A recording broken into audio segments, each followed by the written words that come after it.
He wasn't cold. That was the strange part. Private Thomas unclenched his jaw, tasting the metallic tang of wet wool and cordite on the air. The chill of this posting, somewhere in the forgotten mud fields of Flanders, was a constant companion, a damp shroud that clung to the skin and settled deep in the bone. But this was different. This was not the cold of the weather. It was the cold of the grave. It was 1917.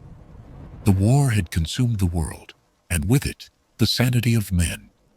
Thomas was a veteran now, which meant only that he had survived longer than the fresh-faced boys who arrived laughing and died screaming, their bodies swallowed by the churned earth. He was accustomed to the sounds of death. The rhythmic thump-thump-thump of the machine guns, the indifferent whistle of a high-explosive shell, the sudden wet pop of a sniper's bullet finding its mark. He had learned to sleep through them, to eat his lukewarm rations while men 30 yards away were blown to pieces.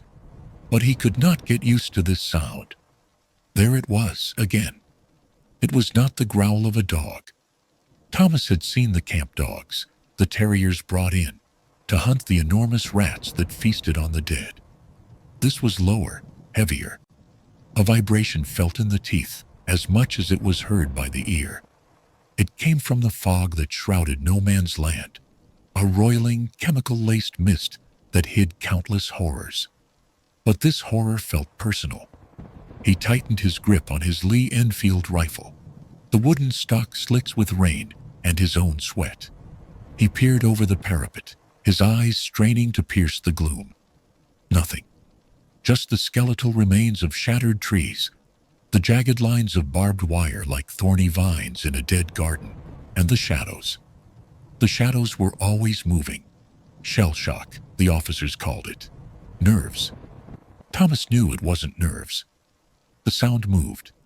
It was parallel to his position, pacing the trench line. A large animal, surely. A stray. Perhaps one of the massive German shepherds he'd heard they used. But no dog could move that quietly through the fucking mud and tripwires. And no dog, no matter how starved or savage, could inspire this particular brand of fear. It was a primal, ancient dread, a fear that came from a place before rifles, before bombs, before civilization. It was the folktale terror his grandmother used to whisper about by the hearth, a story to frighten children and keep them indoors after dark. She called it the Black Dog. This was impossible. This was Flanders, not the lonely moors of his homeland. This was a war of steel and chemistry, of engines and industry. What place did a ghost story have here? And yet, the old fear was more potent than the new. The stories, buried since childhood, rose up in his memory with chilling clarity. A spectral hound, larger than a calf, with fur as black as a starless night, and eyes that burned like coals from hell. It was said to walk the lonely roads, the crossroads, the graveyards. It was a guardian of the dead, and a harbinger for the dying. To see it once was a warning. To see it twice was a curse. To see it a third time, that meant your grave was already dug. This was the legend that had haunted the damp cottages and windswept hills of England for 1,000 years. It had different names in different places. In Norfolk, it was Black Shuck, a name that sent shivers down the spine, derived from the old Anglo-Saxon word for demon. They said he stalked the coastlines and fens, his single burning eye searching for lost souls. In Yorkshire, he was the Barghest, a monstrous hound sometimes headless, sometimes dragging a chain, who would appear in the narrow streets of ancient towns just before a tragedy, or whose howl would precede a great fire or a plague. Further north in Scotland, it was the Cwsych, the fairy dog. This one was different, more ethereal. It was enormous, the size of a bull, with shaggy green fur and a long braided tail. It hunted silently, but when it chose to bark, it could be heard for miles. A sound so terrible, it could stop a man's heart. And across the water, In the lands of their allies and their enemies, the legend persisted.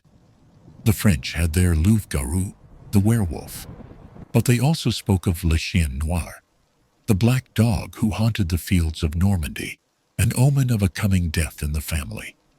The Germans, the very men Thomas was here to kill, had their own tales.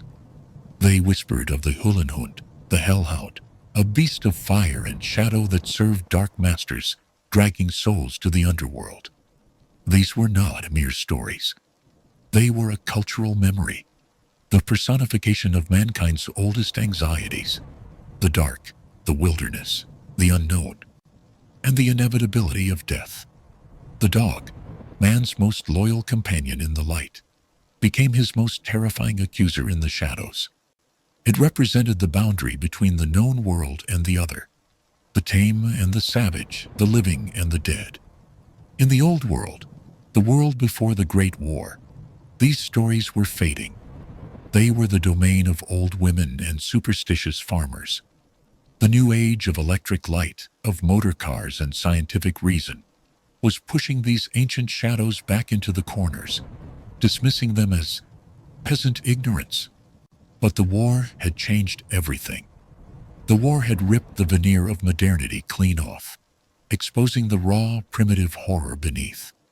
Here, in the trenches, the shadows had returned with a vengeance.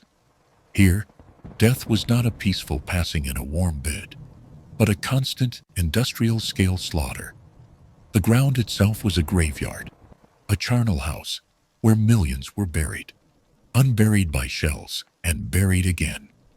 The air was thick not just with fog. In a land of superstition, and in this fertile new ground of terror, the old seed of folklore had found root. It was more than a superstition now. It was a shared secret, a truth whispered from man to man in the dead of night. The officers didn't talk about it. To do so was madness, bad for moral law. But the men knew.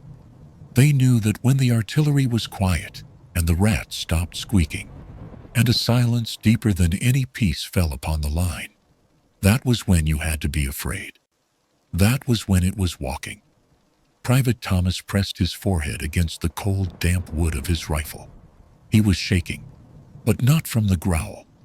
He was shaking because, just for a second, through a break in the swirling fog, he thought he saw it.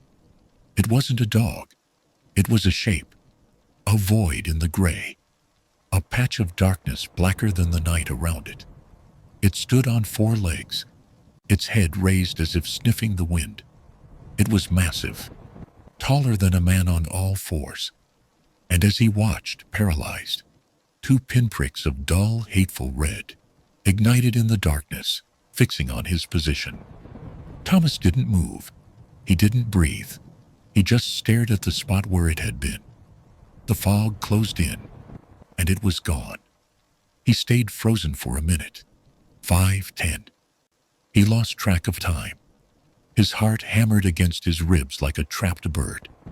Then from far away came a new sound, a faint, high-pitched whistle, like a kettle reaching the boil, a sound he knew all too well. It grew louder, splitting the air, a demonic shriek. Incoming! Thomas dropped from the parapet, curling into a ball at the bottom of the trench, his hands over his head, the mud and water soaking through his uniform. The world exploded. The ground lifted him up and slammed him down. Earth and shrapnel rained down, the air filled with the screams of men. The bombardment had begun. He lay there, his mind numb, tasting the grit in his mouth. The terror of the shells was absolute, but beneath it, a colder, deeper terror held him. The dog had come, and it had brought the hellhounds of industry with it. The bombardment wasn't the enemy's random firing. It was an appointment. The black dog had known. It had come to watch. It had come to feed on the fear, to gather the souls. This was the new legend being born in the crucible of the trenches. The war had not banished the old myths. It had simply given them new, more terrible purpose. It had invited them in. The soldiers fighting a war of machines now found themselves fighting a much older battle, a battle against the darkness that lurks just beyond the firelight. And this firelight was very, very small, and the darkness was very, very large. The old fear was back, and it was hungry. To truly understand the fear that gripped Private Thomas, one must first understand the place that bred it. The world of the Western Front was not made of earth, but of mud. It was a primeval soup, a liquid grave that swallowed men, mules, and artillery whole. This was not the simple mud of a rainy farm field. It was a chemical porridge, a vile stew churned by millions of shells, poisoned by gas, and fertilized by the decay of an entire generation. It had 1,000 different textures, from the thin, greasy film that coated every surface, to the thick, greedy porridge that would suck a man's boot off, to the deep, watery pits where a wounded soldier could slip and drown, silently, just yards from his comrades. It had a color, a single, monotonous, soul-crushing gray-brown that painted the world. And it had a smell. Oh God, the smell. It was the smell of stagnation, of unwashed bodies, of PTSD, of chlorine, of rotting sawdust, and worst of all, the sweet, sickly stench of human decay that the chloride of life could never quite amaze. This mud was the first enemy, the constant, indifferent antagonist. It infected every cut, soaked every blanket, spoiled every ration. It was a living, breathing entity that sought to pull every man down into its walled, embrace. And in this world of mud, there were only two other living things that truly thrived. The first was the louse, the chat, as the soldiers called it. They were a constant itching torment, a living, crawling uniform beneath the wool. Men would sit in their dugouts, their shirts off even in the freezing cold, running a candle flame along the seams to hear the satisfying pop, as the lice and their eggs were incinerated. But they always returned. They were a reminder that a man's own body was no longer his. The second, and far more terrible, were the rats. They were the true victors of this war. They were enormous, swollen and sleek, bold from a diet of the unburied. They were not the timid creatures of the barnyard. These were monsters. They were the size of small cats, their eyes gleaming in the candlelight of a dugout, their claws scratching at the wooden beams. They scurried over sleeping men, their cold bodies brushing a man's face in the dark. They would swarm a new corpse before it was even cold, burrowing into the soft parts, their grotesque feast a nightly spectacle of horror. The men waged a constant war against them, with bayonets, with clubs, with terriers. But the rats, like the mud, were invincible. They were the living, moving, squirming proof that the world had been turned upside down, that the scavenger had inherited the earth. This was the trench, a flooded, rotting, rat-infested ditch that was, for all its horror, considered home. Because the true madness, the real terror, lay just beyond the flimsy protection of the sandbag parapet. It was called No Man's Land. The name itself was a surrender, an admission that this strip of blasted earth, sometimes miles wide, sometimes only 30 yards, no longer belonged to the human race.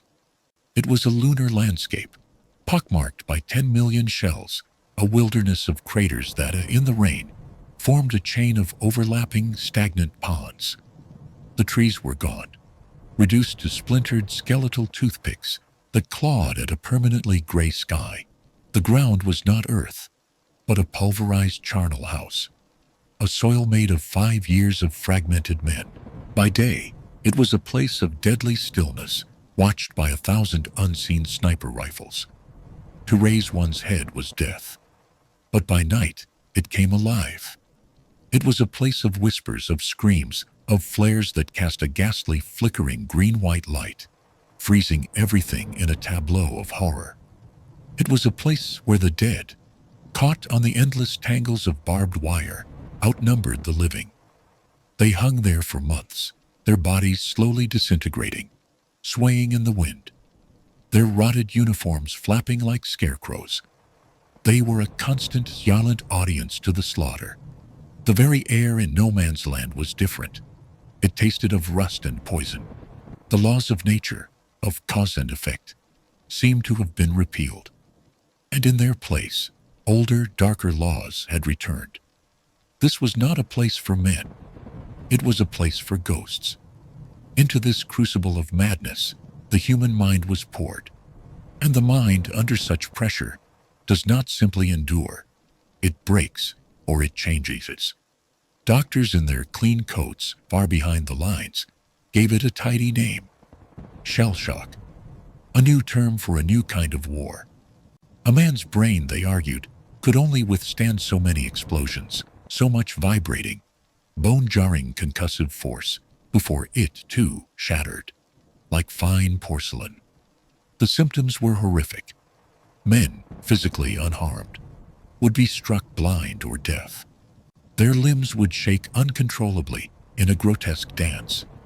They would lose the power of speech, or they would scream for days on end without stopping. They were haunted, hollowed-out shells, their sanity sacrificed to the god of the machine gun. But this was only the clinical explanation. It did not capture the texture of the fear. It did not explain what the mind did to protect itself. When faced with a reality so grotesque, so overwhelmingly senseless, the brain will do anything to find a pattern, to create a narrative. The terror of the Great War was its anonymity. A man was not killed by a rival warrior in a clash of steel. He was erased. He was vaporized by an 8-inch shell fired from a gun 10 miles away by men he would never see for reasons he did not understand. He was a statistic on an artillery timetable. This faceless, industrial, mathematical nature of the killing was the true, unbearable horror. And the mind, desperate to give a face to this faceless terror, reached back.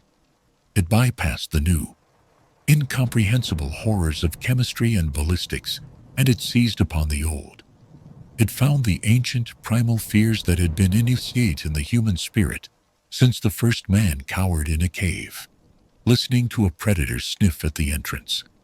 How could one personify a random shell? How could one make a story out of a chlorine gas cloud? It was impossible.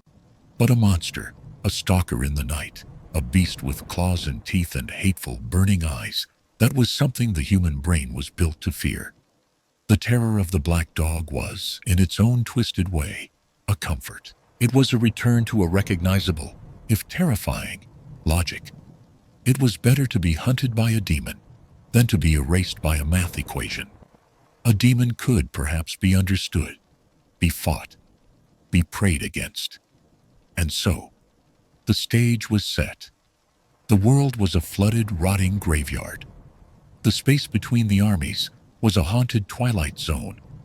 And the men, their minds stretched to the breaking point, clinging to their sanity by the thinnest of threads, were primed for a ghost. They were looking for a shape in the shadows. And soon, the shadows would provide one. The first whispers were just that. They were not reports, not official sightings, just fragments of conversation overheard in the latrine trench, or in the quiet moments of a ration party.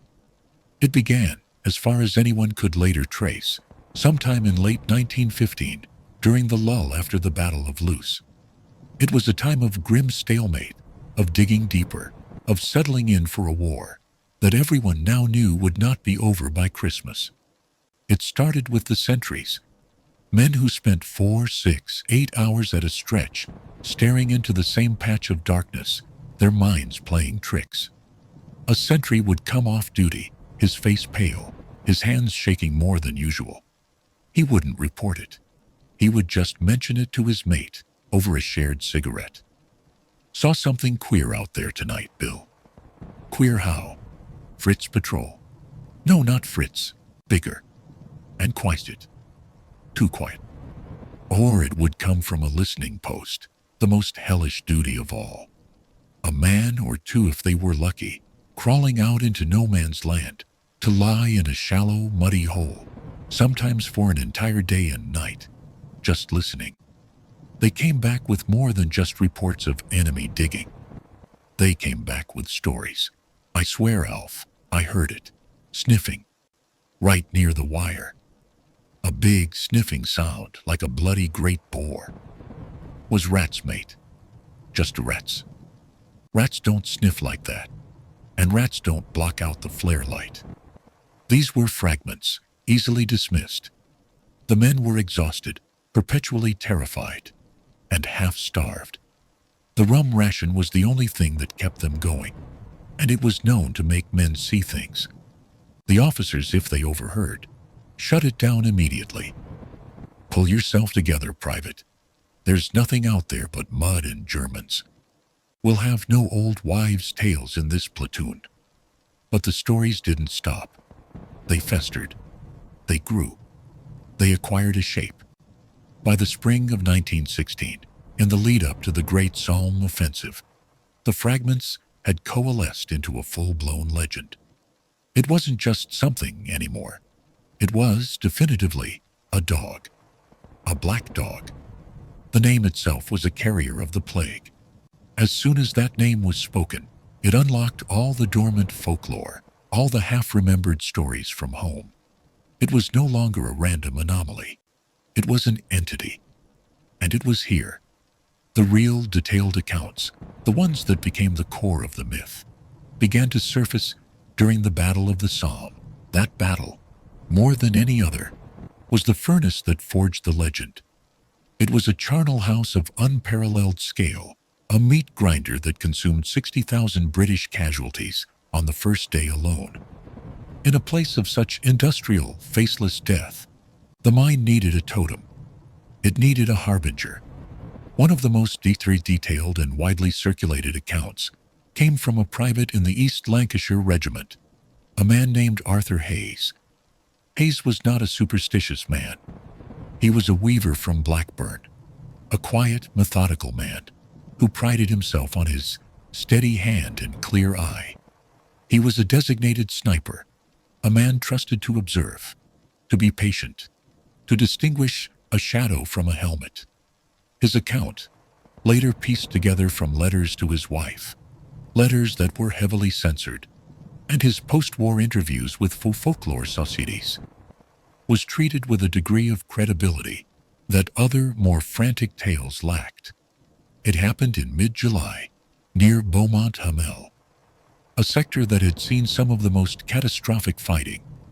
Hayes and his spotter, a young man named Copley, were in an advanced post, a sap dug out into no man's land, trying to get an angle on a particularly troublesome German machine gun nest. It was just before dawn, the gray time, as they called it, when the mist was thick and the world was drained of all color. Hayes was scanning the German line through his telescopic sight. Copley was at his side, his own binoculars raised. "See anything?" Copley whispered, his voice hoarse. "Nothing," Hayes murmured. "Fritz is quiet. Too quiet." Suddenly, Copley grabbed his arm. "Arthur, look, by the wire. Our wire." Hayes lowered his rifle. Raising his own binoculars, he scanned the tangle of barbed wire to their left. At first, he saw nothing but the usual detritus, the rotted shreds of a uniform, a shattered rifle stock, the black, swollen shape of a body that had been there for weeks. "What am I?" he began. And then he saw it. It was standing just behind the main line of wire, in a dip in the earth. It was, as the rumors had said, a dog. But it was unlike any dog Hayes had ever seen. It was enormous, easily the size of a Shetland pony. Its fur was matted and lilac, but it seemed to shift as if made of shadow and smoke. It stood perfectly still, its head lowered, facing the German lines. "My God," Copley breathed, his binoculars shaking. It's huge." Hayes said nothing. He was transfixed. The creature was absolutely still, a statue of malice. It was not a stray. It was not a camp mascot. It was something else. As he watched, it raised its head, and even from that distance, Hayes felt a jolt of pure icy terror. He could see its eyes.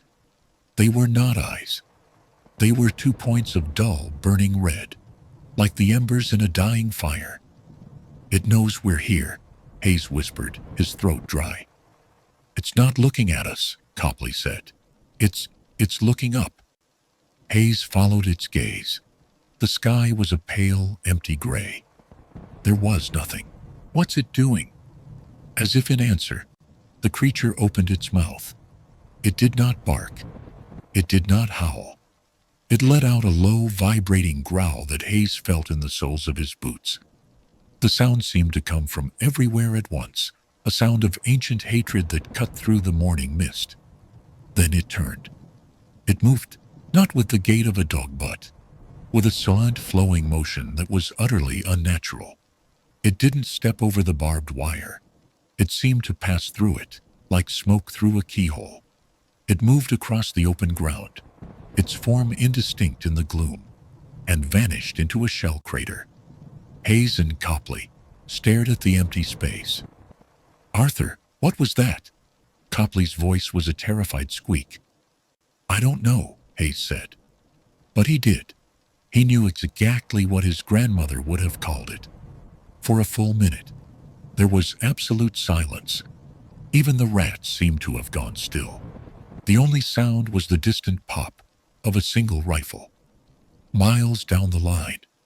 Then from the German side came the sound they had been dreading, a series of hollow thumps and whistles. "Gas!" Hayes screamed, pulling his own primitive mask over his face, the rubber clamping cold against his skin. "Gas! They've loosed the gas!" They scrambled back down the sap, tumbling into the main trench, shouting the warning. "Gas! Gas! Gas!" The alarm bells started, the frantic clanging of metal on metal. Men emerged from their dugouts, fumbling with their masks, their eyes wide with panic above the grotesque snouts. A vast, sickly green-yellow cloud rolled towards them, heavier than the air, pouring into the trench like a slow-motion, poisonous river. It filled the shell holes, sank into the dugouts, its chlorine tendrils searching for any unprotected lung. The attack was devastating. Hayes's platoon was hit hard. Copley, in his panic, fumbled his mask. He didn't secure the seal properly. Hayes found him later, curled in the bottom of the trench, his face a mask of blue-black agony, a yellow froth on his lips. He had drowned on dry land, his lungs burned out from the inside. Hayes survived, but he was changed. He had seen the omen. The creature had not been looking at them. It had been looking at the ski face, sniffing the wind, waiting for the gas face. It had known. It had come to observe the harvest. This was the new element that Hayes's story added to the legend. The dog was not just a random phantom. It was an omen. It was a harbinger of doom. The story spread like wildfire. It was told in whispers, in hushed tones, in the relative safety of the rear line billets.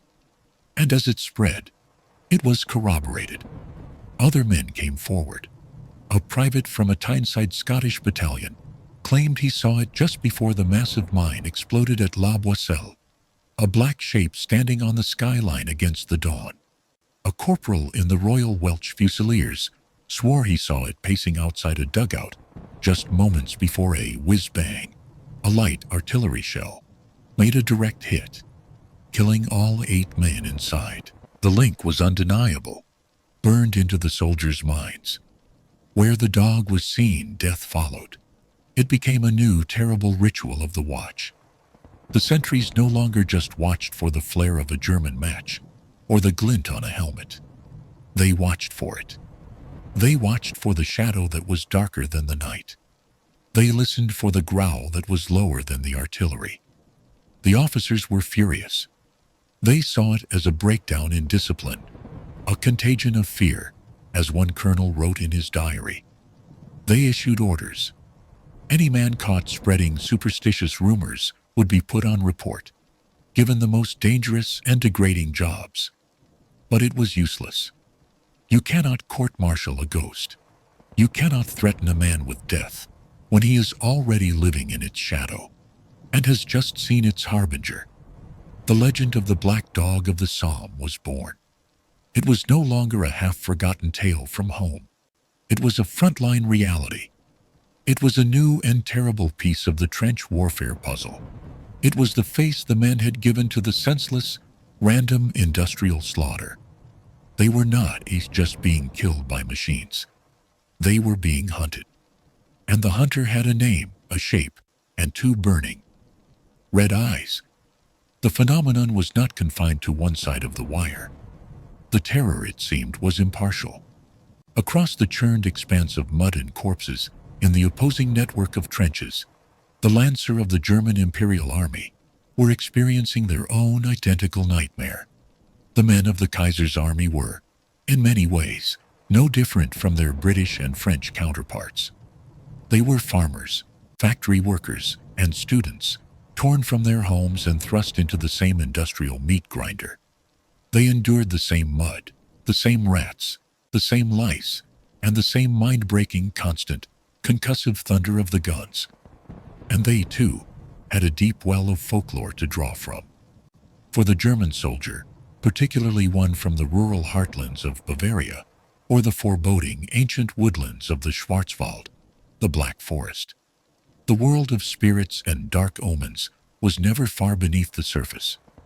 They had grown up with the tales of the wilde jacht, the wild hunt, a spectral procession of phantoms tearing through the winter schizoid. They knew of the Erlkönig, the Erlking, a malevolent spirit who haunted the forests, luring travelers and children to their deaths. And they certainly knew of the Hullenhund, the Hellhound, the spectral guardian of the underworld.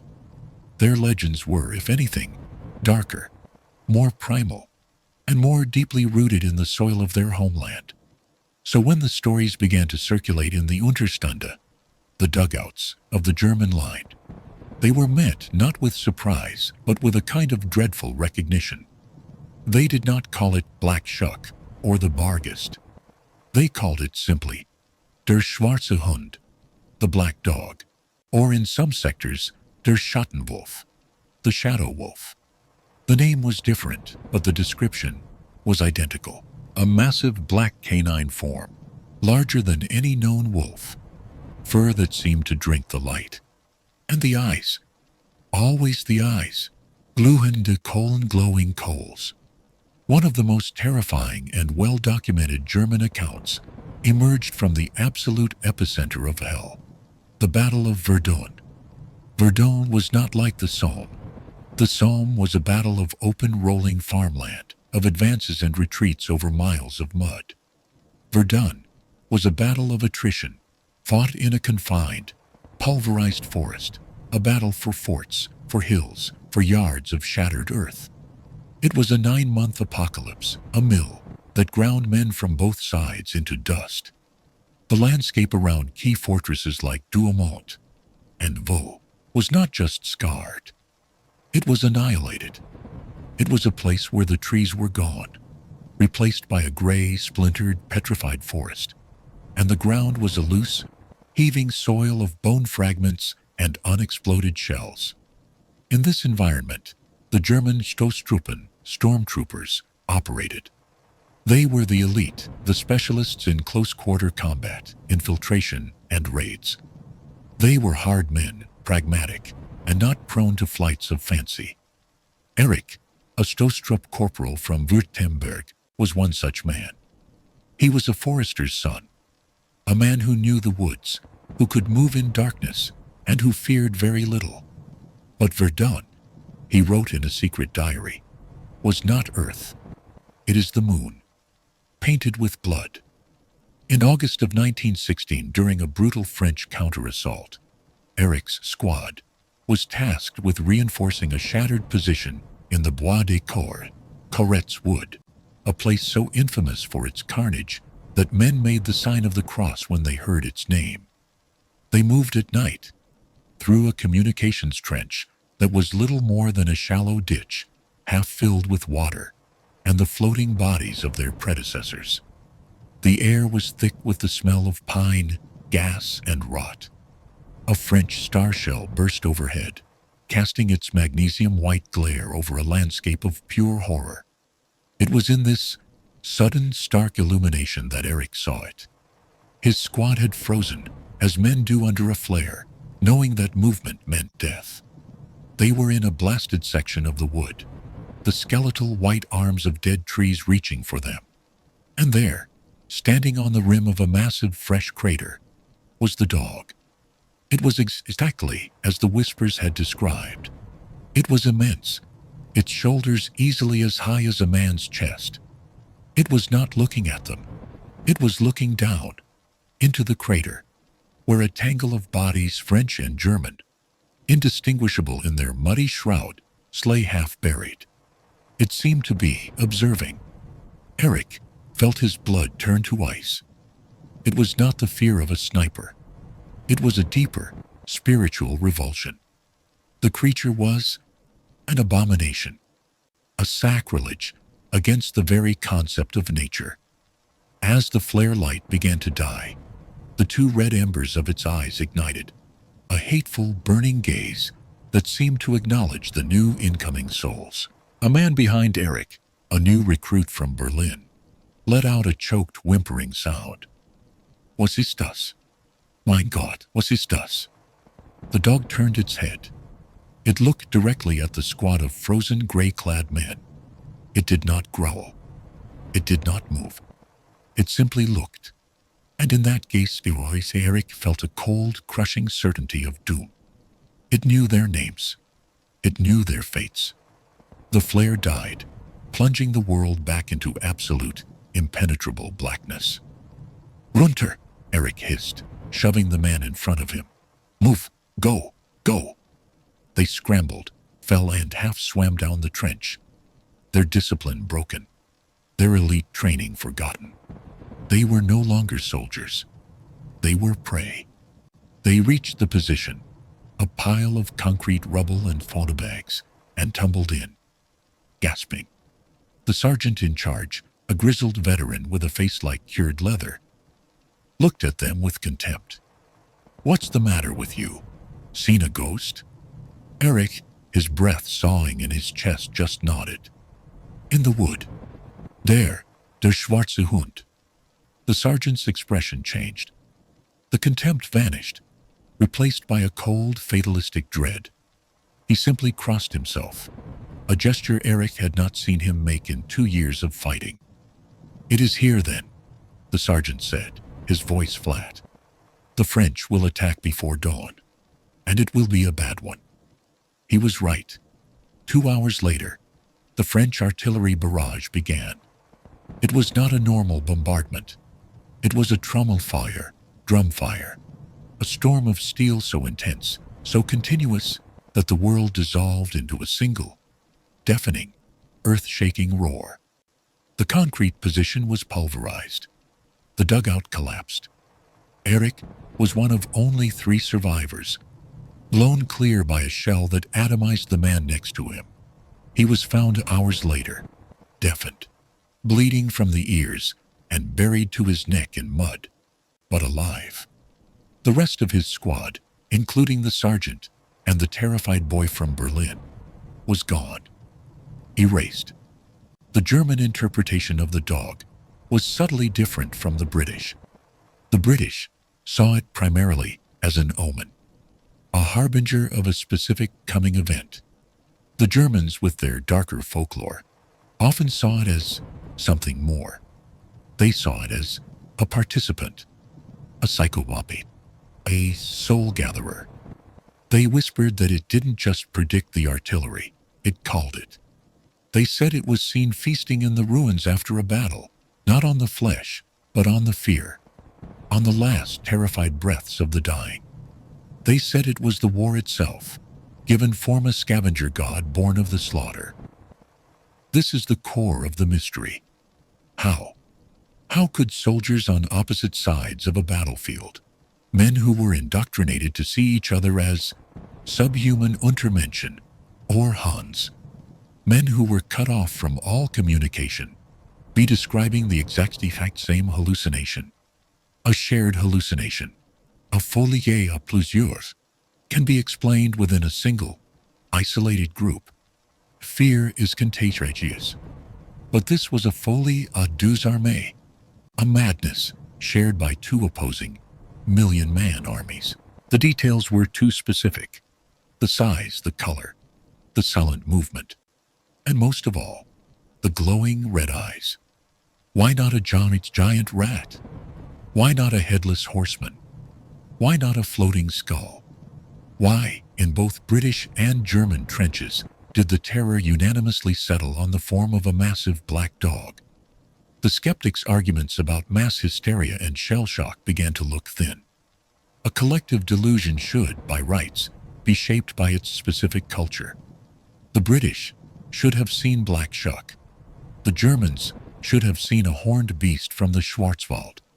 Instead, they both saw the same identical thing. It was as if the place itself, no man's land, had spawned it. As if the concentration of death, fear, and misery had reached a critical mass, a psychic pressure so intense that it tore a hole in the fabric of reality, and something had stepped through, or perhaps it had been there all along, sleeping beneath the farmlands of France and Belgium. An ancient territorial spirit of death, a genius loci, that had been awakened by the unprecedented thunder of the guns and had risen to find its ancient dominion turned into a banquet. The men in the trenches didn't care about the theory. They only knew the reality. They knew that the enemy in front of them, the Englander or Der Fritz, was not the only enemy. There was another, older and far more terrible.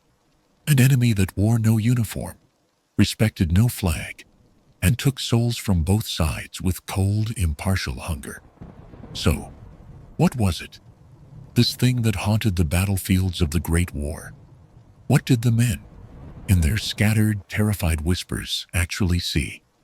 If one were to act as a detective, gathering all these fragmented reports from the British Tommies, the French poilus, and the German Lancer, a chillingly consistent portrait emerges. It is this consistency, this composite sketch of the beast, that remains the most disturbing part of the entire phenomenon. It argues against simple, individualized hysteria and points toward a shared, objective experience. The first and most immediate detail, reported almost universally, was its size. This was no ordinary dog. It was not a starved stray or an abandoned mastiff. The word used most often, in English and German alike, was unnatural. Men described it as being as big as a calf, the size of a Shetland pony, or taller than a wolf, near as big as a donkey. When men tried to give it a more precise scale, they would compare it to the objects of their world. A British private swore he saw it stand on its hind legs to look over a broken wall that was easily 7 feet high. A German machine gunner, observing it through his sights, claimed its back, when it stood on all fours, would have reached his own hip. This was a creature of immense bulk, a physical impossibility in a land where any living thing of that size would have been easy for food immediately. Its form was canine, unmistakably. It had a long snout, a powerful chest, and a low-slung tail. But the details were often wrong. The fur, its second most prominent feature, was always described as black. Not just black, but a dead black, a soot black, a blackness that seemed to absorb the already faint light of the flares and the moon. Men said it was like looking at a hole in the night, and the texture was strange. It was often described as shaggy, matted, or like burnt wire, as if it were perpetually singed. But just as many reports, particularly those like Arthur Hayes, that came from a distance, described it as shifting and indistinct. They said its edges seemed to stick or blur, as if it were not entirely solid, as if it were made of compressed shadow, a physical manifestation of the miasma that choked no man's land. Then there was its movement. This is where the accounts become truly supernatural. The battlefield was a treacherous, impassable quagmire. It was a hell of sucking mud, flooded craters 30 feet deep, and dense, impenetrable forests of barbed wire. For a man, to move even 100 yards was an agonizing hours-long ordeal. The dog, however, moved with an effortless, terrifying grace. Soldiers reported seeing it glide or flow over the mud, leaving no footprints. It was seen on the far side of a flooded shell hole one moment, and on the near side the next, with no indication of how it had crossed. Most terrifyingly, it was seen passing through the barbed wire, not climbing over it, not crawling under it, but passing through it. As Hayes had reported, it was like smoke through a keyhole. It simply drifted between the tangles of wire, a physical impossibility that left men speechless. It was also silent. A creature of that size, moving through that landscape, should have been a cacophony of sucking mud and rattling wire. But it made no sound. Its appearances were sudden, its departures just as abrupt. It would be there, a hulking black silhouette on a ridge, and then it would be gone. This silence was part of its terror. It was a predator that defied the laws of physics, a hunter that made no sound, a ghost in animal form. But all of these details, the size, the fur, the movement, were secondary. They were the canvas. The true horror, the detail that seared itself into the memory of every man who saw it, was its eyes. The eyes were the one feature reported with absolute, terrifying, 100% consistency. They were not the eyes of an animal. They did not reflect light. They generated it. The descriptions were simple, stark, and identical. Burning coals, dull red embers, 2 pennies hot from the fire. Like the end of a German cigarette, but bigger and alive. The light was not a bright, piercing beam, but a deep, malevolent internal glow. A smoldering, hateful, intelligent light. It was the only part of the creature that seemed fully, terribly real. In the swirling fog and oppressive darkness, these 2 red points of light would appear, floating in the void, and the blood of the men who saw them would turn to ice. This was the feature that shattered the stray dog theory. No animal has eyes like that. This was the feature that defied all rational explanation. It was the hallmark of the demon, the Hellhound, the Barghest. It was the sign of a supernatural entity, and it was being seen night after night by men who had never heard these stories. Men from the factories of London or the docks of Liverpool, who had no cultural framework for what they were seeing. Yet they saw it. And what of its other abilities? Did it interact with the world? Here the stories diverge, but in a way that only deepens the mystery. The creature was almost always described as an observer, a passive, malevolent presence. It would stand on the rim of a crater, on the rubble of a church, or on the parapet of a shattered trench, simply watching. It seemed to be drawn to death, to suffering, to the moments of greatest fear. It was a connoisseur of despair, but it was not always passive. Some accounts, though rarer, were far more aggressive.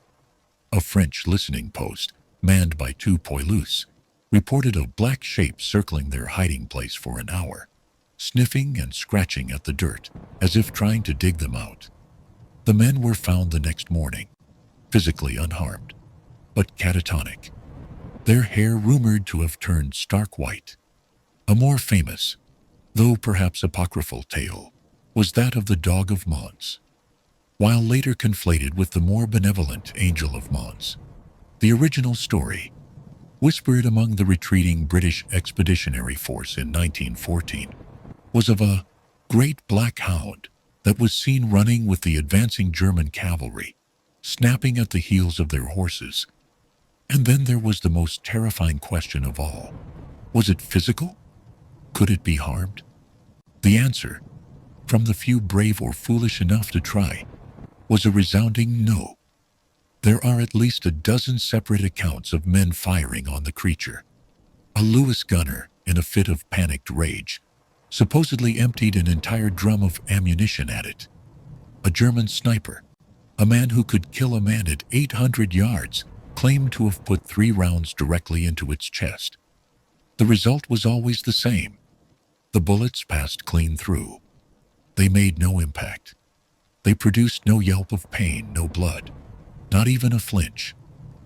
The creature would simply stand there, absorbing the volley as if it were nothing more than a stiff breeze, its hateful red eyes never wavering. And then, slowly, it would turn and fade back into the fog, leaving the shooter shaking, his weapon useless, his modern faith in gunpowder utterly shattered. This was the crushing piece of the puzzle. The dog was not just an omen. It was invulnerable. It was a thing of the other world, subject to none of the laws of this one. This composite sketch, built from 100 whispers in a dozen dialects, presents a creature that cannot be easily dismissed. It is too specific, too consistent, and too physically impossible to be a simple case of mistaken identity or shell shock. It was a creature that was large but moved silently. It was a predator, but left no tracks. It had fur, but seemed made of smoke. It could be seen, but could not be touched. And it had the eyes of hell itself. The men in the trenches, armed with the most advanced killing technology the world had ever produced, were faced with an enemy their bayonets could not stab, their bullets could not pierce, and their bombs could not bury. They were, in short, utterly and completely defenseless. This is the point of Inquisition. This is the moment where the cold, clear light of 20th century reason must be shown into these dark, superstitious corners. It is not enough to simply repeat the terrified tales of uneducated, exhausted men. To do so is to indulge in the very hysteria that defined the era. The Great War was not just a battle of steel. It was a battle of the mind. And the single greatest casualty of that battle was, perhaps, human sanity itself. Any honest investigation of the hellhounds of the trenches must begin not in the realm of folklore, but in the sterile, factual world of the field hospital and the psychological ward. The rational mind, the skeptical mind, demands an explanation. And in the archives of this conflict, a very powerful, very persuasive explanation exists. It was, as the doctors of the day called it, shell shock. We, in our modern world, have a different, more clinical term, post-traumatic stress disorder, or PTSD. But this modern term, for all its psychological precision, fails to capture the raw physical violence implied by the original. Shell shock. The word itself sounds like a diagnosis and a cause, an impact. It suggests a mind literally cracked and shattered by the concussion of high explosives. And that is precisely what many early military doctors believed. They thought the human nervous system, the delicate wiring of the brain, was being physically damaged by the constant, relentless proximity to explosions. They believed a man's sanity was being shaken apart, his nerves frayed and broken like telephone wires in a bombardment. They were not entirely wrong, but they were missing the psychological component. They were trying to treat a wound of the soul as if it were a wound of the flesh. The symptoms of shell shock were epidemic, a plague of madness that threatened to break the armies from within. Men who were physically untouched by shrapnel would suddenly go blind. Men who had never stammered would lose the ability to speak, their mouths frozen in a silent scream. Their cuties would contort, their limbs jerking in a horrifying, uncontrollable dance they called the devil's shiver. They would weep for days or sit in a corner, rocking back and forth, completely unresponsive, their eyes vacant, having retreated to a place deep inside themselves where the guns could not reach them. And most importantly for our investigation, they hallucinated. They saw things that were not there. This was not a rare symptom. It was a common, recorded, and studied aspect of the condition. Men, Particularly sentries who had stared too long into the darkness would report entire phantom armies. They would see battalions of German soldiers marching through the wire, only to have the vision dissolve into mist. They would see the faces of their dead friends in the mud, whispering to them. They would see Christ himself, walking across no man's land, his hands raised in benediction. In the face of such documented, profound, and varied hallucinations, is the appearance of a large black dog really so surprising? The argument of the skeptic is this: the black dog was not an external supernatural entity. It was an internal one. It was a projection. It was the mind broken and terrified, giving a physical animal form to a fear that was abstract, industrial, and too vast to comprehend. Why a dog? The psychoanalysts of the day, and those who followed, would have a field day. The dog is man's best friend, the very symbol of loyalty, companionship, and domestic safety. To have this symbol twisted into a monstrous, malevolent, red-eyed killer is a perfect textbook example of psychological inversion. It is the subconscious mind screaming that the world has been turned upside down. It is a symbol that home is gone, that safety is a lie, and that loyalty has been replaced by a predator. The men were not being haunted by a demon. They were being haunted by themselves. They were haunted by their own betrayed innocence. The hellhound was a projection of their own terror, their own suppressed rage, and their own proximity to a death that had become savage and animalistic. This is a powerful, logical, and deeply compelling argument. It explains everything. The dog's invulnerability? Of course. How can you shoot a hallucination? How can you kill a metaphor? Its silent, impossible movement. It is a dream creature, unbound by the laws of physics that had, in any case, already been repealed by the war's own insanity. This brings us to the second pillar of the skeptic's case: mass hysteria, or what psychologists call folie à plusieurs, madness, shared by many. This is a known, documented phenomenon. A high-stress, isolated environment, a shared, potent fear, and a pre-existing cultural narrative. These are the three ingredients for a collective delusion. The trenches had all three in abundance. The stress was absolute. The isolation was complete. And the cultural narrative, the folklore of the black dog, was lying dormant in their collective subconscious, waiting for a trigger.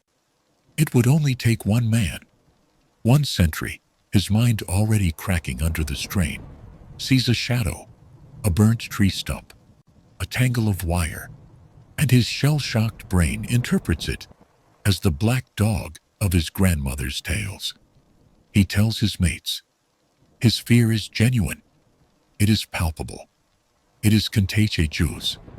The next night, his mates are on watch.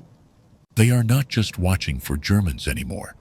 They are now looking for the dog. They are primed. Every shadow, every gust of wind, every distant sound is now filtered through this new, terrifying expectation. Soon they see it too. The rumor spreads down the trench line. A contagion of fear, as the colonel called it. It's a psychic virus. It leaps from man to man, platoon to platoon. Each telling of the story reinforces the belief, makes the vision more real for the next man. Soon an entire battalion is seeing the dog. They are not lying. They are not feasting. They are genuinely, terrifyingly experiencing a shared hallucination. This, the skeptic would argue, is the entire case. The Hellhound of WWI is a textbook example of combat-induced psychological trauma, projected outward and amplified by mass hysteria. It is a ghost born of mud, fear, and folklore. This case is neat. It is 280. It is scientific. It answers all the questions, except for once. It's a small, nagging, deeply inconvenient question, the one that the skeptics and the psychoanalysts, in all their clinical wisdom, tend to gloss over. Why did the Germans see it too? If this was a folie à plusieurs, a madness shared by many, its details should have been culturally specific. The British, with their black shuck legends, should have seen a British dog. The Germans, with their Höllenhund and forest myths, should have seen a German dog, perhaps a creature with horns, or one breathing fire, or one related to the wild Jagd. The French, with their loup-garou, werewolf legends, should have seen a half-man, half-beast. They did not. All three armies, British, French, and German, who were at that very moment locked in the most savage and hateful propaganda war in history, all three described, with identical detail, the same creature. Not just a dog. This dog, a creature of unnatural size, of shaggy, shadow-like black fur, of silent, impossible movement, and most specific and most unanswerable of all, two glowing, dull red eyes. How did a hallucination, a virus of the mind, manage to cross no man's land? How did it infect the enemy against all lines of communication and against all cultural barriers? How did the terrified British Tommy in the Somme and the terrified German Lancer in Verdun conspire to see the exact same phantom? Mass hysteria cannot leap over barbed wire. A cultural projection cannot infect the mind of the man you are trying to kill and force him to see your specific boogeyman. This is the rock upon which the clean, rational, psychological explanation shatters. The skeptic's inquisition, for all its logic, ends in a frustrated silence. It can explain a haunting.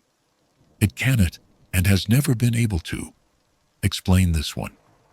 The consistency of the sightings, across enemy lines, across cultures, and across languages, remains the single, terrifying piece of evidence that suggests the men in the trenches were not just projecting their own fears. They were, perhaps, observing a terrible, objective truth. They were all seeing a third party on the battlefield, an independent entity that was not on their side, nor on the side of the Germans, but was a power unto itself, with its own dark, inscrutable purpose. The black dog, for all its terror, did not stalk the trenches alone. If the battlefield was a place where the veil between worlds had worn thin, a place where psychic pressure had torn a hole in reality, the Hellhound was not the only thing to have slipped through. The Great War was a magnet for the supernatural. The sheer concentration of human emotion, of terror, faith, hatred, and desperate hope, created a spiritual turbulence, a storm in the unseen world. And this storm did not just manifest as demons. It also manifested as angels. The most famous, the one that became a global sensation and a cornerstone of wartime propaganda, was the Angel of Mons. It began in the very first days of the war, in August of 1914. The conflict was still a war of movement, a brief, romantic prelude before the long, static death of the trenches. The British Expeditionary Force, or BEF, was a small, professional army, vastly outnumbered, and in full, desperate retreat from the advancing German juggernaut. Near the Belgian town of Mons, they made their stand. Exhausted, ragged, and with their backs to the wall, they fought a delaying action of incredible ferocity, pouring rapid rifle fire into the advancing gray-clad German columns. But they were being overwhelmed. The retreat was chaotic, brutal, and seemed to spell the end for the entire British army. And then, something happened. The stories, when they trickled back to England, were astonishing. Soldiers, in their letters home, spoke of a miracle. They claimed that as the German cavalry prepared for a final, devastating charge, the sky above the British lines opened. They spoke of a strange yellow light and a cloud that descended between them and the enemy. And in that cloud, they saw them. Some soldiers described phantom archers, thousands of them, drawing their longbows, led by a shining figure they identified as St. George himself. They claimed these spectral warriors, the very same English bowmen who had won the Battle of Agincourt centuries earlier, had loosed a volley of ghostly arrows, mowing down the German cavalry and causing their horses to panic and bolt. Other accounts were different. They described not archers, but tall, shining winged figures, literal angels, who formed a protective wall, their presence alone halting the German advance in its tracks. The story was a sensation.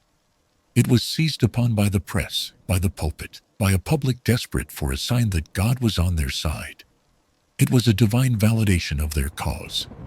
The Angel of Mons became a symbol of hope, a modern-day miracle. But was it real? The skeptics, then and now, have a simple explanation. One that, ironically, mirrors the very origins of the legend. The story was, in fact, almost certainly invented.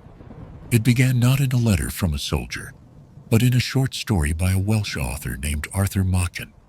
Machen, inspired by the newspaper accounts of the retreat, wrote a fictional piece called The Bowmen, which described the spectral archers of Agincourt.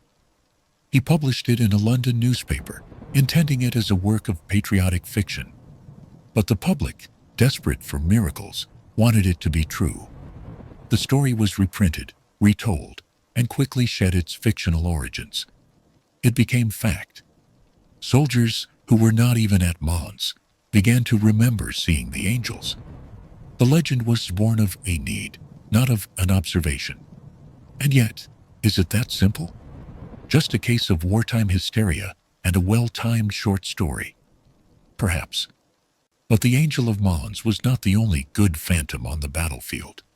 There was another, one far more personal, far more intimate, and far more widespread than the angels. He was a figure seen not in the grand sweep of a battle, but in the small, lonely moments of its aftermath. The men called him the White Comrade. The stories came not from the heat of the fight, but from the cold desolation of no man's land, from the wounded, the dying, the men who had been left behind, their bodies shattered, lying in a muddy shell hole, waiting for a stretcher-bearer who would never come, or for the blessed release of death. It was to these men that the White Comrade appeared. The accounts, gathered from the handful who were miraculously rescued, were achingly similar. A soldier, bleeding out, his water bottle empty, shivering with shock and despair, would feel a presence. He would look up, and a man would be kneeling beside him. He was always described the same way. He was a soldier, but his uniform was strange, not of this army, and always spotlessly, impossibly white in that world of mud. His face was calm, kind, and sad. He would say nothing.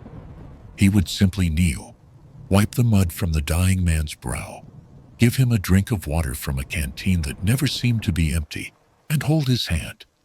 Men who had been screaming in agony would find their pain funning. Men who were consumed by a panic of dying alone would feel a profound, unearthly sense of peace wash over them. The White Comrade would stay with them, a silent, comforting presence as they slipped from consciousness. Those who survived, who were found by a rescue party hours or days later, would swear they had been cared for. Who was he, they would ask? The man in white, the one who gave me water.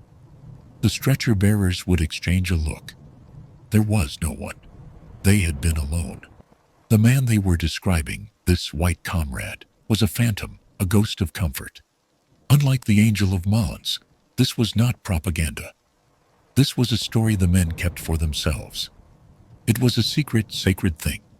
It was spoken of in hospitals, in quiet voices, with a sense of awe and gratitude.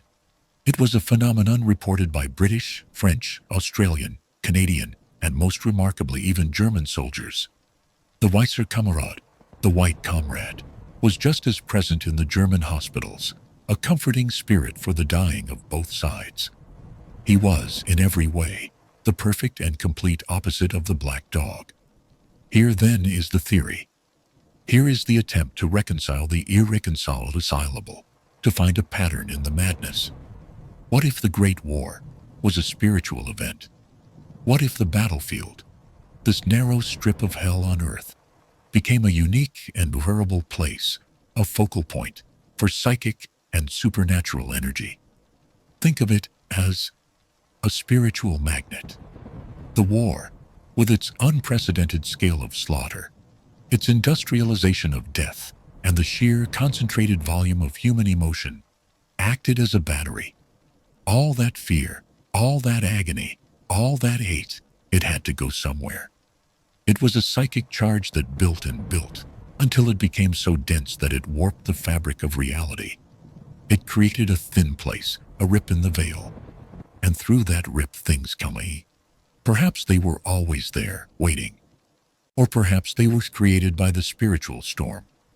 On one hand, you have the black dog, the Hellhound. It is the personification of the war's negative energy. It is the avatar of the fear, the savagery, the hatred, the remorseless animalistic hunger of the conflict. It is drawn to the negative pole of the magnet. It is a scavenger of souls, a gatherer, as the Germans believed, a spirit that feeds on the terror of the dying. It is the war's dark pagan, primeval god-given form.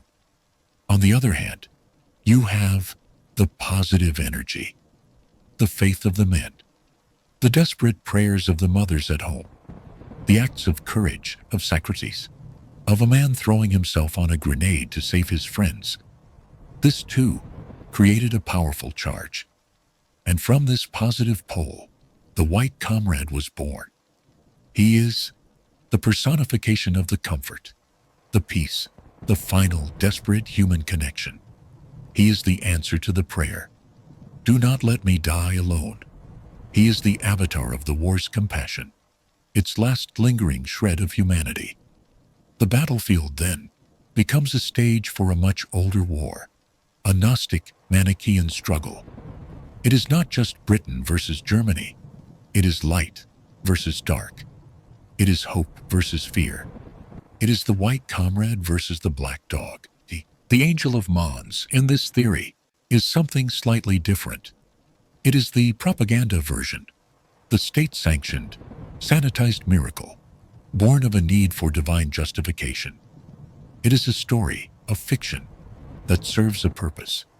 But the dog and the comrade, they were real. They were the raw, unfiltered experiences of the men on the ground. They were the two true supernatural faces of the war. One was the spirit of the war's profoundest horror, dying a savage, pointless animal death. The other was the spirit of its profoundest hope, finding peace and a helping hand, even in the heart of that desolation. This theory provides a framework. It allows us to accept the supernatural nature of these events without dismissing the psychological reality. It suggests that the men were not just hallucinating. Their minds, made hypersensitive by the trauma of shellshock, were not creating these phantoms from nothing. They were instead being given a terrible, newfound clarity. They were being made for a brief and terrible time, able to see the spiritual world that surrounded them, to see the true form of the forces that were battling for their souls. The black dog was not a metaphor for their fear. Their fear was the lens that allowed them to see the dog. If the battlefield was a stage for this spiritual war, the military command structure was its unwilling and deeply hostile theater critic. They had no interest in free phantoms, omens, or angels. They were engaged in a brutal, mathematical war of logistics and tonnage, and in their ledgers there was no column for supernatural phenomena. The silence in the official record, the distinct lack of regimental diaries mentioning spectral hounds, is not a mystery. It is a matter of policy. The military, as an institution, is built on order, discipline, and the predictable, rational laws of physics. A bullet flies, a shell explodes, a man dies. This is the terrible, but understandable logic of war. A story of a 7-foot-tall, invulnerable black dog with red eyes that predicts artillery strikes is not just outside this logic. It is a direct assault upon it. It is an information hazard, a mimetic virus, that, if allowed to spread, could do more damage to a battalion's morale than a division of German infantry. And so, it was silenced. The silencing was not a grand conspiracy. There were no secret memos from the high command in Whitehall or Berlin, stating, Operation Conceal the Hellhound. It was a much more practical, immediate, and brutal suppression that happened at the lowest, most personal level. It happened in the trench, in the dugout, in the field aid station. Imagine a private, a young man like Thomas from our prologue. He has just survived a bombardment. He saw the dog. He knows he saw it. His best friend, the man who stood next to him, is gone, vaporized. He is shaking, his teeth chattering, his eyes wide and vacant, with a terror that is part shell-shock and part supernatural dread. He is brought to his platoon sergeant. What is it, lad? Pull yourself together. Sergeant, the private whispers, his voice cracking. It was the dog. I saw it. Just before the shells. It looked at me, Sergeant. It knew. It knew. The sergeant, a hard-bitten veteran, has two choices. Choice one, he can entertain the story. A dog, you say? What did it look like? If he does this, he validates the fear. The story spreads, now with the sergeant's implicit blessing. The rest of the platoon, already on edge, hears that the dog is here. Panic takes root. The next time a shell lands, the men aren't just scared. They are superstitious. They might break. They might refuse to go on sentry. The sergeant, by indulging the story, has lost control of his platoon. So he takes choice two. He grabs the private by his tunic, hauls him to his feet, and shakes him hard. There is no bloody dog, he snarls, his face inches from the private's. There is nothing out there but mud and wire and Fritz. You are talking madness. You understand me? You are letting the side down. You are a soldier, not a blithering old woman in a church. Pull yourself together. Or so help me Godify, I will have you on a charge for cowardice in the face of the enemy. The message is clear. It is brutal. It is in its own way a necessary act of psychological violence. The sergeant is not just silencing the man. He is trying to shock him back into the shared rational reality of the war. To talk of the dog is to be mad. To be mad is to be a coward. To be a coward is the greatest sin. If the private is lucky, that is the end of it. If he persists, if he breaks down and cannot be silenced, he is labeled LMF, lacking moral fiber. He is sent back down the line to the medical officer. And here, the silencing becomes clinical. The medical officer, a young doctor overwhelmed by a tide of horrific physical wounds, has no time for ghost stories. He listens for 30 seconds to the soldier's frantic, rambling account of red eyes and a shadow in the fog. He does not write, patient reports sighting of spectral entity. He writes, exhaustion, acute nerves, auditory and visual hallucinations consistent with early-stage shell shock. The soldier is given a bromide, a sedative that turns his mind to sludge, and is told to rest. He is now officially unreliable. His testimony is not just dismissed, it is pathologized. It is not evidence of the supernatural. It is a symptom of his own personal mental breakdown. He has been gaslit by the entire structure of the army. This was the fate of the man who tried to make an official report. He was punished, he was pitied, and he was pathologized. The second, and more sweeping, form of suppression was the blue pencil, the tool of the censor. Every single letter, every postcard, every diary entry written by a soldier was, in theory, subject to be search and censorship. An officer in the battalion, often a junior lieutenant, was given the grim, tedious task of reading the men's private mail. He was looking for military secrets, locations, unit numbers, pieces, complaints about rations. But he was also looking for this. He was looking for anything that could damage morale, either in the trench or, just as importantly, back home. Imagine that young lieutenant in his cramped dugout by the light of a single guttering candle. He is reading a letter from a private to his wife. "My dearest Mary, things are quiet here for now. The weather is awful, all rain and mud. The rats are something terrible. But that is not the worst. Last night on watch, I saw the thing the men talk about. They call it censored. It was as big as a pony, Mary, and it had censored eyes. I am not matey, I call it. It stood on the wire and looked at me, and 10 minutes later, the shells came. I am so very afraid. I don't fear the Germans. I fear this. Pray for me, Mary. Pray they do not send me out there again. Pray censored does not find me." The lieutenant sighs. He dips his blue pencil in the ink. He is not a cruel man. He is, perhaps, just as scared as the private. But he has his orders. He strikes out. They call it censored. He strikes out. It had censored eyes. He strikes out the entire desperate plea at the end. The letter that arrives in England a week later is a hollowed-out, confusing fragment. "Things are quiet. The rats are terrible. Last night, I saw the thing. I am so very afraid." Mary reads it and weeps, but she does not know why her husband is afraid. She thinks it is just the shells, just the Germans. The mimetic virus has been contained.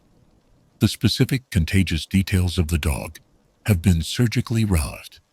Why this organized universal suppression? The motive was not a conspiracy. It was simple, desperate, pragmatic fear. An army runs on morale. Morale is a form of collective faith. It is the belief that your officers are competent, that your rifle will fire, that your cause is just, and most fundamentally, that the world operates on a set of understandable physical rules. The black dog was an acid that dissolved this faith.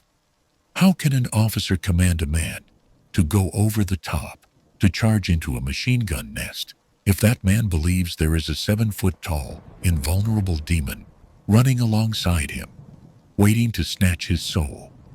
How can you maintain discipline in a trench when the men believe a sighting of the dog means they are all doomed, regardless of what they do? You cannot. The black dog was the ultimate unanswerable ecstasy for fatalism. It was an argument for despair. It was the physical manifestation of the idea that their situation was not just bad, but hopeless, cursed, damned. If the men believed in the dog, they would stop fighting. They would huddle in their dugouts, their minds broken not by the enemy, but by a ghost story. The officers, therefore, had no choice. They had to deny it. They had to stamp it out. They had to wage their own war against this idea, a war more critical, perhaps, than the one they were fighting with bullets. But this suppression, this official, violent, clinical denial, had an ironic and unintended consequence. It did not kill the legend. It strengthened it. By forcing the stories underground, the officers turned them from rumors into forbidden knowledge.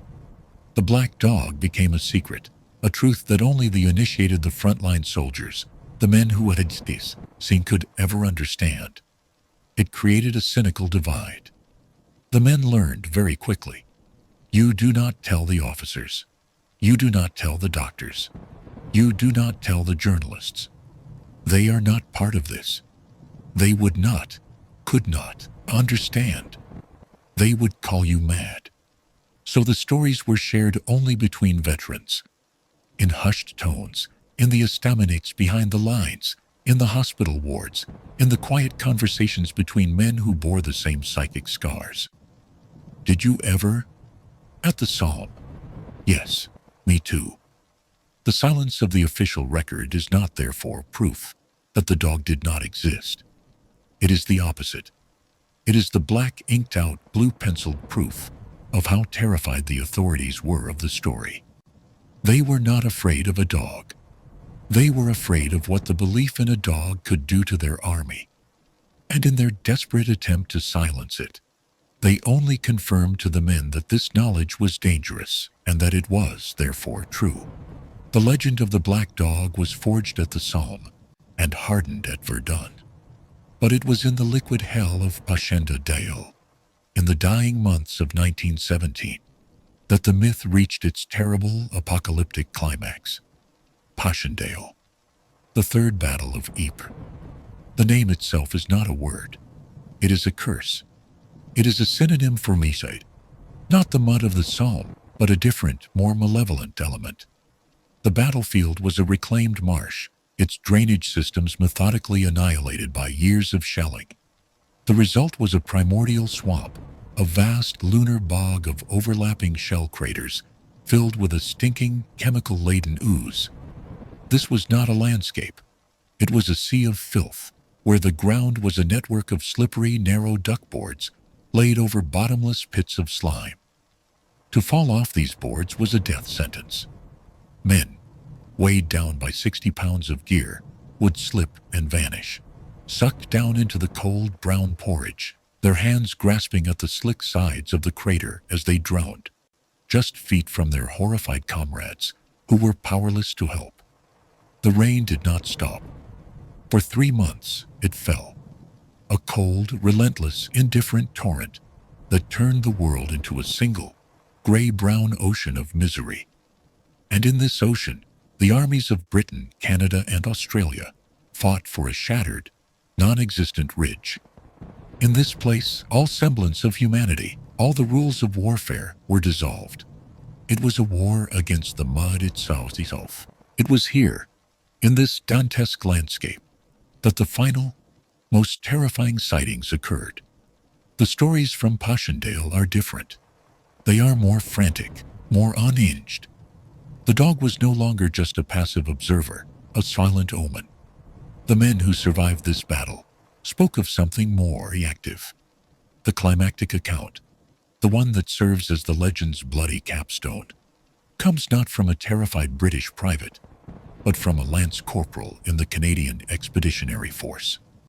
The Canadians were brought in as shock troops, hard men for a hard job, tasked with taking the final objectives in a battle that had already consumed the souls of the two armies.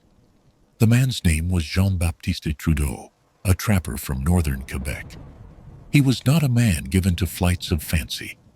He was a coureur des bois, a man who understood the wilderness, who could read the silence, and who knew the difference between a real animal and a ghost in the trees.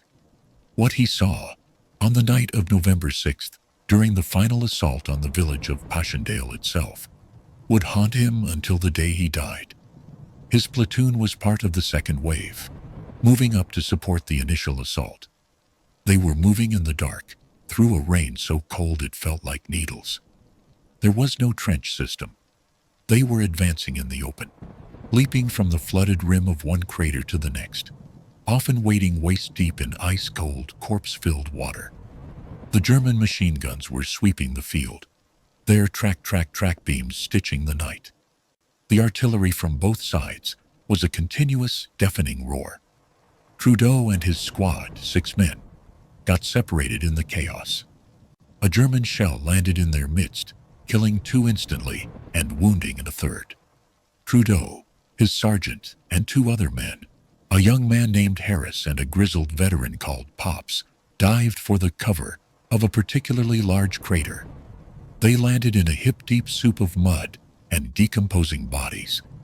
The wounded man, his leg shattered, screamed as he was pulled down into the filth. "Keep his head up," the sergeant roared over the din. "Trudeau, find a way out. We're pinned." Trudeau, his heart hammering, crawled up the slick side of the crater, his rifle clogged with mud. He peered over the edge. The world was a flashing, strobing nightmare of shell bursts and green-white flares. And in that flickering, unholy light, he saw them. His first thought was that they were a counterattack. A pack of the large German dogs, the ones trained to attack. But that made no sense. They were in the middle of the bombardment, running through the open field. There were not one or two. There were dozens. A pack. A whole pack of the black dogs. They were enormous, dark shapes, bounding through the mud, their forms blurring and reforming in the flashes of the explosions. They were not running from the battle. They were running with it. "Sergeant!" Trudeau screamed, his voice cracking. "Sergeant, look!" The sergeant crawled up beside him, his Webley revolver in his hand. He looked, and he froze. "Sainte Mère de Dieu," he whispered. The pack was moving in a disciplined, terrifying way. They were not running at the Canadians. They were flanking them, running parallel to the line of advance, herding them. They were like shepherd dogs, but the flock was human, and the shepherd was death. As Trudeau watched, paralyzed, a flare burst directly overhead, illuminating the scene in perfect, ghastly detail. He saw the pack. They were running alongside a group of about 20 Canadian soldiers, men from the platoon to their left, who were charging a German pillbox. The soldiers were oblivious. They were focused on the concrete emplacement, on the stream of fire pouring from its narrow slit. But the dogs were with them. They were loping alongside, snapping at their heels, their movements unnaturally fast, their shaggy forms seeming to pass through the strands of wire. And as the men ran, Trudeau saw the eyes, dozens of them, a field of burning red embers, all fixed on the running soldiers, all glowing with a terrible, ecstatic hunger. They're hurting them, Pops breathed from below. They're luring them in. The German machine gun opened up. The stream of bullets tore into the charging line. Men crumpled, spun, and fell into the mud. The charge faltered, broke, and as the men fell, the dogs were upon them. Trudeau watched, his mind unable to process the horror. The dogs were not attacking the Germans. They were not attacking the Canadians. They were leaping onto the dying. They swarmed the fallen men, not biting, not tearing, but easy, nuzzling them. They pressed their dark, smoky snouts into the faces and chests of the wounded, as if inhaling, as if drinking something from them.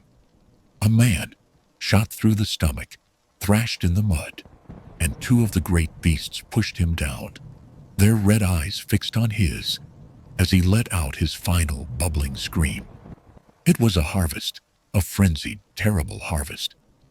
"Fire!" the sergeant screamed, his voice unhinged by terror. "Fire on them! Shoot them!" He raised his Webley and fired. Boom, boom, boom. The bullets zipped harmlessly through the shapes. Trudeau, his hands shaking, fumbled with his useless, mud-caked rifle. Harris, the young private, just knelt in the mud, vomiting, his eyes screwed shut. One of the creatures, the largest, its form seeming to boil with shadow, lifted its head from a fallen soldier. It turned slowly and looked directly at the crater where Trudeau and his men were hiding. Trudeau had trapped bears. He had faced down wolves. He had never in his life known a fear like this. This was not the gaze of an animal. It was the gaze of an intelligence, a cold, ancient, and utterly contemptuous intelligence. It saw them, and it did not care. It let out a low, rumbling sound, not a growl, but a call. The other dogs, finished with their feast, raised their heads. One by one, they turned their burning red eyes toward the crater. "It's seen us," Pops whispered, making the sign of the cross, his hand trembling. It's calling them." "Back!" the sergeant yelled. "Back into the water. Don't let them." A German shell, one that had been whistling unheard, landed with a demonic crash on the very lip of the crater, 5 yards from where they cowered. The world vanished in a flash of white-hot light, and a sound that felt like the planet itself had split in two. Trudeau felt himself lifted, thrown, and slammed into the opposite wall of the crater. The mud and water cushioned him, swallowed him. His helmet was ripped from his head. He blacked out, his lungs filling with the liquid filth. He awoke hours later. It was dawn. The bombardment had stopped. The world was silent, save for the drip of water and the distant, agonizing moans of the wounded. He was half buried, his face just above the surface of the slime. He was alive. His ears rang. His head felt like a cracked bell. But he was alive. He pulled himself out of the mud, gasping, spitting out the vile water. He looked for his squad. The sergeant was gone. Not in pieces, just gone. Vaporized. The shell had landed where he had been standing. Harris, the young private, was dead, his body riddled with shrapnel, his arms still wrapped around his head. Pops was slumped against the crater wall, his eyes open, staring at the gray scaffolding. He was physically unmudged. Not a mark on him. He had died, it seemed, of pure, absolute terror. His heart had simply stopped. Trudeau was advising. He crawled, shaking, to the crater's rim, the rim where the shell had struck. The earth was blasted, scorched, and in the soft new mud, he saw something that stopped his breath. There, pressed deep into the earth, were footprints. They were not the boot prints of a man. They were not the shell fragment. They were the paw prints of a massive canine, a dog the size of a wolf, but broader, heavier. They were clear, perfect, and undeniable, and they were walking away from the crater towards the German lines before vanishing into the ruined landscape. Trudeau's story, which he only told decades later to his grandchildren, was the final word. It was the moment the legend transformed. The dog was not just a solitary omen. It was a species. It hunted in fikes. And it was not just an observer. It was a participant, a herder, a shepherd of the slaughter, a predator that fed on the very moment of death. And most terrifying of all, as proven by the print in the mud, it was real. It was physical. At Passchendaele, the mask had slipped. The war had become so hellish, so utterly divorced from human reality, that the phantoms no longer bothered to hide. They had come out to feast in the open, in their hundreds. The barrier between the worlds, it seemed, had not just ripped. It had collapsed entirely. The guns fell silent on the 11th hour, of the 11th day, of the 11th month, in 1918. The sound, or rather the lack of it, was the most profound shock of all. A silence so total, so big. It was louder than any bombardment. It was a deafening, crushing void. The war had ended, and the men who had survived it, the hollow-eyed, haunted remnants of a dozen armies, walked out of the mud and into a world that no longer understood them. They returned home. They returned to green fields, paved streets, warm beds, and wives and children they barely recognized. They were ghosts at their own victory parades, men set apart, branded by an experience that was utterly incommunicable. They were celebrated as heroes, but they felt like frauds, like men who had cheated a terrible, dark god, and were forever looking over their shoulders, waiting for the debt to be collected. In the pubs, in the parlors, in the quiet of their own homes, they tried to talk. They tried to bridge the impossible gulf between the world they had left and the world they had returned to. They would talk of the mud. Their families would nod, their faces etched with sympathy. Ghastly, they would say. Simply ghastly. They would talk of the rats the size of cats that feasted on the dead. Their families would shudder, a hand to their mouths. My dear boy, how awful. They would, in moments of drink or deep despair, try to talk of the other thing. A veteran, his hands shaking as he held his pint, would lean in close to a friend who had not been there. But you see, there was this thing out there. In no man's land, a dope, but not a dope. It was black, and it had these eyes. And the friend's face would change. The sympathy would drain away, replaced by a different, more terrible look. It was a look of pity, of concern, of profound clinical misunderstanding. "Now, Arthur," the friend would say softly, his hand patting the veteran's shoulder, "you've been through a terrible ordeal. It's the shellshock, you know. It plays tricks on the mind."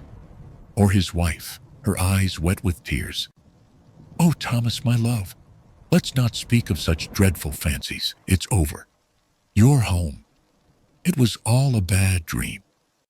A bad dream. Shellshock. Nerves. Fantasies. This was the second and final silencing. The first had been the officer's blue pencil, the threat of punishment, the denial of their reality to maintain morale. This was worse. This was the silencing of civilian pity, the gentle, loving, absolute pathologizing of their deepest, most terrifying truth. They were, in effect, being told that the most profound experience of their lives, the experience that defined their reality, was a delusion. They were being called mad, not with a sergeant's snarl, but with a loved one's gentle, heartbreaking concern. And so, the men learned. They learned that the world of the trenches was a sealed bottle. What had happened in that hell could not leave that hell. The things they had seen, the truths they had learned, the spirits they had encountered, they were non-transferable. The legend of the Hellhound, a terror so potent it had united two warring armies, could not survive the clean, rational air of peacetime. It died. It died in the pubs of London, the cafes of Paris, and the beer halls of Berlin. The men, finding no one who could possibly understand, simply stopped talking. They buried the dog, just as they had buried their friends. They packed it away, deep in the darkest corners of their own minds, along with the screams, the smells, and the faces of the dead. The story became a private, shared secret, a scar on the soul that only another veteran could ever see. Did you ever? At Passchendaele? Yes, me too. A nod, a shared look of haunted understanding, and nothing more would be said. The legend, for all its frontline intensity, seemed to vanish from history. But did it? The world in the 1920s was a world obsessed with death, precisely because it had seen so much of it. It was the age of spiritualism. In darkened parlors across Europe and America, a generation of grieving mothers, widows, and orphans gathered around Ouija boards and seance tables, desperate to contact the spirits of their lost men.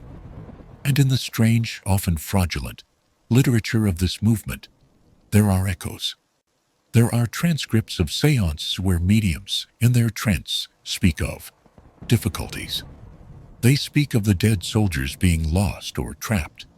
They whisper of dark shadows and animal forms that cling to the spirits, terrible guardians from the battlefield that do not wish to let their harvest go. It was dismissed as theatrics. But was it? In the 1930s and 40s, the veterans began to die of old age, of sickness, of minds that simply gave out. And in the asylums, in the new psychiatric wards, the stories lived on, not as folklore, but as symptoms. The files are filled with coded clinical language. Patient A, a veteran of the Somme, suffers from a recurring specific zoophobia. He has an irrational terror of black dogs. Patient B, a survivor of Verdun, insists he is being hunted by a creature with burning eyes. He presents all the classic signs of persecution delusion.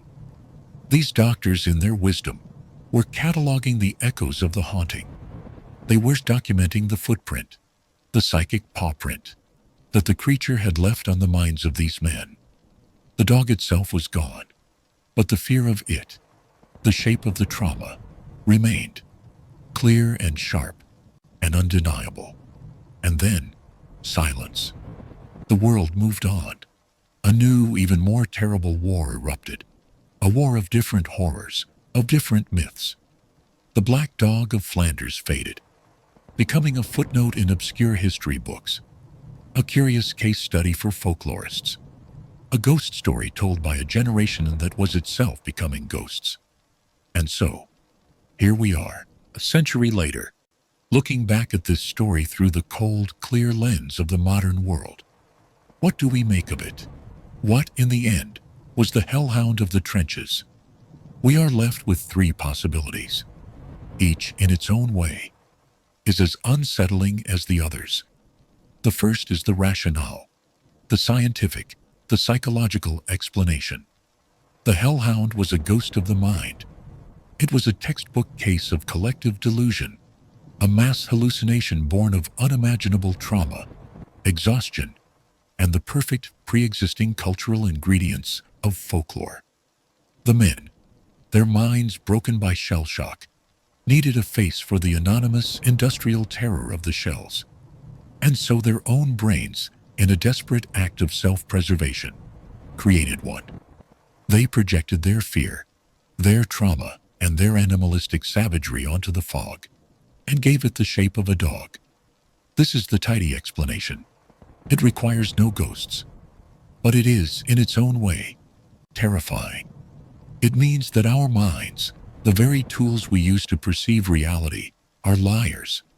It means that under enough pressure, our own sanity can conspire against us, creating monsters so real they can be shared, so contagious they can infect an entire army.